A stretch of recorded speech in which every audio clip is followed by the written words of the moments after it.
Hello दोस्तों, लकवा के पेशेंट यानी पैरालिसिस या स्ट्रोक के पेशेंट के लिए एस्पिरेशन निमोनाइटिस एक बहुत बुरी या डेंजरस बीमारी होती है जिसमें काफ़ी लोगों की मृत्यु हो जाती है।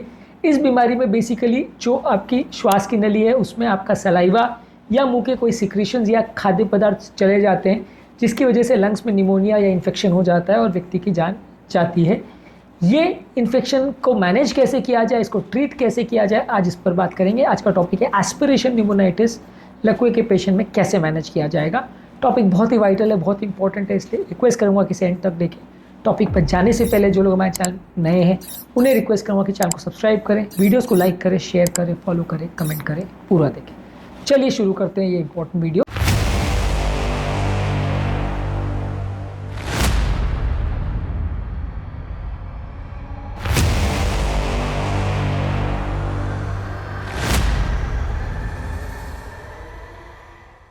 सबसे पहले तो ये समझने की ज़रूरत है कि जैसा कि हमने बोला, एस्पिरेशन निमोनाइटिस वाले पेशेंट के बारे में अवेयरनेस होना ज़रूरी है। यदि किसी व्यक्ति को एस्पिरेशन निमोनाइटिस होने से पहले आप उसको प्रिवेंट कर सके, यानी कि श्वास की नली में कोई चीज़ जाए ही ना, तो ज़्यादा अच्छा है। अगर कोई चीज़, चाहे वो थूक है, चाहे वो कोई भी खाद्य पदार्थ है, वो चला जाता है तो बाद में पेशेंट के लिए नुकसानदायक होता है। सबसे इम्पॉर्टेंट चीज़ है जानना कि ये होता क्यों है। बेसिकली होता इसलिए है कि नॉर्मली जब भी हम कोई खाद्य पदार्थ या खाना खाते हैं तो हमारी श्वास की नली के ऊपर एक स्फिंक्टर या एक ढक्कन जैसा रहता है जो बंद हो जाता है, जिसकी वजह से हमारा खाना श्वास की नली में नहीं जाता। जब कभी भी आपने एक्सपीरियंस किया होगा कि हम बात करते करते अगर खाना खाते हैं तो ज़ोर से खांसी का ठसका आता है और कुछ चीज़ें श्वास की नली में चली जाती है।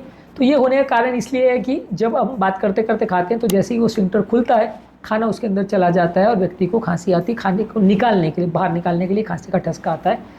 लकवे या पैरालिसिस वाले पेशेंट में ये मसल पैरालाइज हो जाती है, जिसकी वजह से वो फ्लैप या ढक्कन जो बंद रहना चाहिए था वो खुला रह जाता है, जिसकी वजह से जो भी खाद्य पदार्थ आप मुंह के द्वारा लेते हैं वो श्वास नली में चला जाता है, जिसकी वजह से व्यक्ति को लंग्स में इन्फेक्शन होने का रिस्क हो जाता है।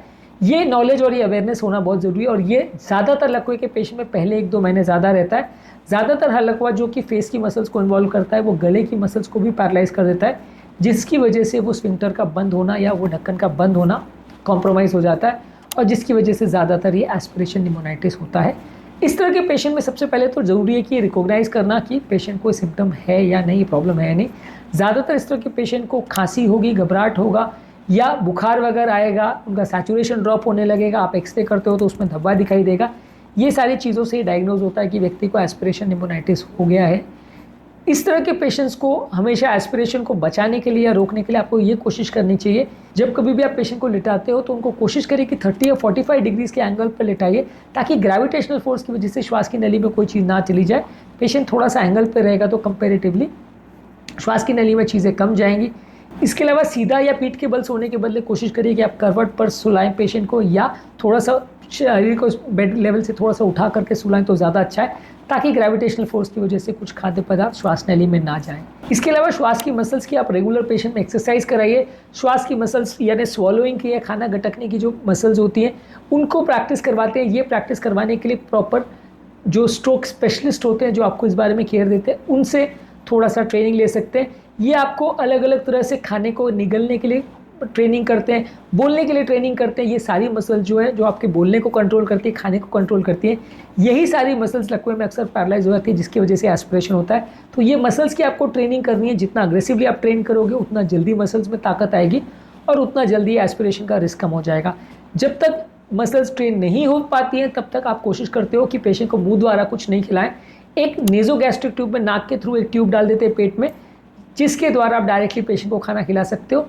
इसके अलावा एक परक्यूटेनियस एंडोस्कोपिक गैस्ट्रोस्टोमी यानी PEG ट्यूब, इसके द्वारा आप पेशेंट को हाइड्रेशन या खाना देते हो। ये ट्यूब्स डायरेक्टली आपका खाना पेट में डिलीवर कर देती है, तो इसलिए श्वास की नली में चीज़ों का जाने का चांस कम हो जाता है और मृत्यु का चांस कम हो जाता है। जैसे जैसे पेशेंट की कंडीशन इंप्रूव होती है, जैसे जैसे पेशेंट को एस्पिरेशन होने का रिस्क कम होते जाता है, वैसे वैसे हम पेशेंट का ओरल फीडिंग चालू करते हैं। और ये फीडिंग भी हम धीरे धीरे चालू करते हैं, जिसमें हम इस बात का ध्यान रखते हैं कि पेशेंट को कोई खांसी वगैरह तो नहीं आ रही है, खाने के दौरान श्वास की नली में तो कुछ नहीं जा रहा है। इसके अलावा जब कभी भी पेशेंट को एस्पिरेशन निमोनाइटिस हो जाता है तो लंग्स में कीटाणुओं को मारने के लिए एंटीबायोटिक थेरेपी दी जाती है। पेशेंट के चेस्ट की फिजियोथेरेपी कराई जाती है। पेशेंट के जो सिक्रीशंस वगैरह उनको वैक्यूम सक्शन द्वारा एस्पिरेट किया जाता है।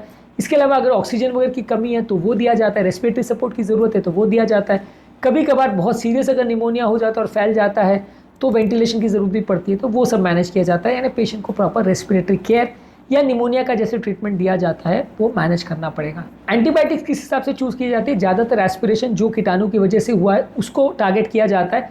ज़्यादातर इसमें एनारोबिक बैक्टीरिया का ज़्यादा रोल रहता है, इसलिए उनको टारगेट ज़्यादा किया जाता है, इसलिए मेट्रोनिडाज़ोल या क्लिंडामाइसिन ज़्यादा प्रीफर करते हैं या ब्रॉड स्पेक्ट्रम एंटीबायोटिक्स को ज़्यादा प्रीफर करते हैं।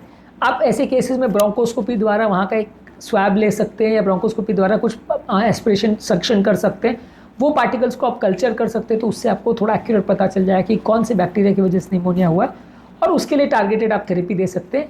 इसके अलावा पेशेंट को गैस्ट्रोइसोफेजियल रिफ्लक्स का अगर प्रॉब्लम है या एसिडिटी का प्रॉब्लम है तो उसको कम करने के लिए और पेट के सिक्रीशंस को कम करने के लिए भी आप दवाई देते हैं, क्योंकि ये सिक्रीशंस भी कई बार एस्पिरेशन का एक इंपॉर्टेंट कारण होते हैं। इसके अलावा पेशेंट एजुकेशन ज़रूरी है और जो केयर गिवर है उसको इस बारे में प्रॉपर एजुकेशन करना ज़रूरी है कि क्या swallowing के दौरान पेशेंट को क्या क्या चीज़ों का ध्यान रखने की ज़रूरत है, फीडिंग की प्रॉपर टेक्निक क्या होना चाहिए, एस्पिरेशन निमोनिया के क्या साइंस होंगे, ये सारी चीज़ों के बारे में आप पेशेंट और उसके रिलेटिव्स को प्रॉपर केयर देते हैं ताकि आपका पेशेंट इस मामले में परेशान ना हो और उसको लकवे के बाद ये एस्पिरेशन का प्रॉब्लम ना हो। ज़्यादातर इस तरह के पेशेंट्स पे एक मल्टी डिसिप्लिनरी अप्रोच रखना पड़ता है, जहाँ ब्रेन स्पेशलिस्ट, चेस्ट फिजिशियन और बाकी इंटेंसिविस्ट लोग मिलकर एक डिसीजन लेते हैं और पेशेंट का उस हिसाब से मैनेज करते हैं। और आपको ओवरऑल पेशेंट का रिहैबिलिटेशन प्रॉपर वे में करना है ताकि पेशेंट जल्दी अपने काम पर चालू हो जाए, अपना खाना पीना नॉर्मल वे में चालू कर पाए, ये ओवरऑल रिस्क कम हो जाए। फिजियोथेरेपी का इसमें बहुत रोल है, दवाइयों का इसमें बहुत रोल है, हॉस्पिटल और नर्सिंग का केयर का इसमें बहुत रोल है। ये सारी चीज़ों को स्पीड अप करने से ओवरऑल पेशेंट का इंप्रूवमेंट बेटर होता है और उसके लॉन्ग टर्म सर्वाइवल के चांस बढ़ते हैं। तो आज के टॉपिक में हमने बात करी एस्पिरेशन निमोनाइटिस के प्रिवेंशन टिप्स पर और मैनेजमेंट टिप्स पर। इसके अलावा लकवे की ज़्यादातर कॉम्प्लिकेशंस को हमने अलग अलग वीडियोज़ में कवर किया है, उनके रिलेटेड टिप्स, उनके ओवरव्यू और उनके मैनेजमेंट पर हमने अलग अलग वीडियोज़ में बात करी है। इन सारे वीडियोज़ को ज़रूर चेकआउट करें। पैरालिसिस के पेशेंट्स के लिए आपको काफ़ी कुछ नया जानने को मिलेगा। टॉपिक एंड करने से पहले जो लोग हमारे चैनल पर नए हैं उन्हें रिक्वेस्ट करूँगा कि चैनल को सब्सक्राइब करें, वीडियोज़ को लाइक करें, शेयर करें, फॉलो करें, कमेंट करें, पूरा करें।